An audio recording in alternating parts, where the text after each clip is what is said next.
I'm from Mexico. I came into the United States back in 2004.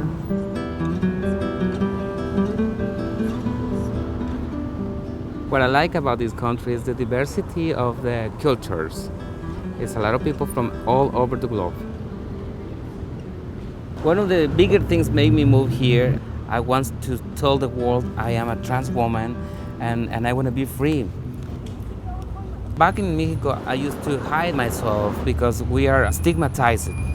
Throughout history, the United States has represented freedom, diversity, and dignity for people who are fleeing persecution and violence abroad. But today, over 34,000 people are held in immigration detention each day. And the reason is we have a congressional quota that mandates it. It has to do with profit.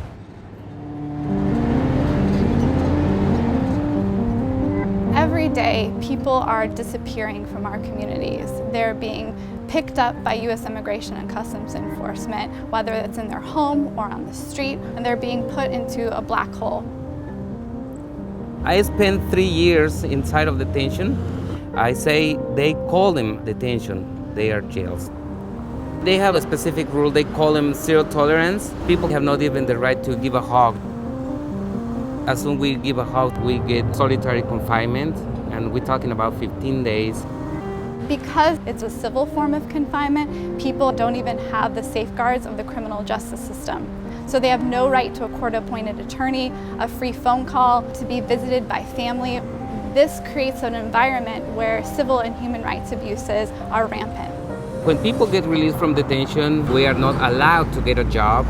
We are not allowed to get mental health. After my release, I'm not living. I am surviving. Even when I have a place to sleep, every single day I wake up with the idea, what am I going to do today? The only one who came to visit me was this woman named Jane Moslin from Civic organization.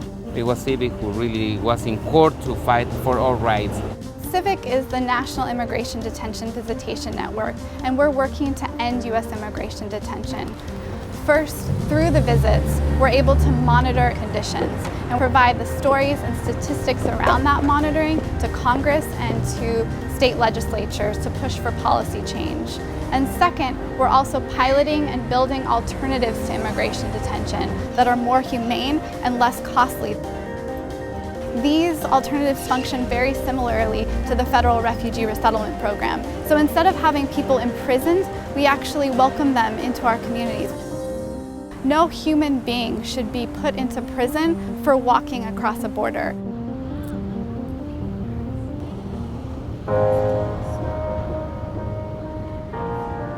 I started drawing birds back in prison.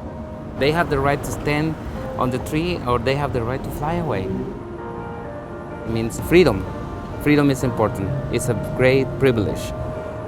I want Gretta to know what it feels like to be welcomed by a society, to have the rights of a free person, to be able to work, to be able to grow, and to be able to realize her dreams.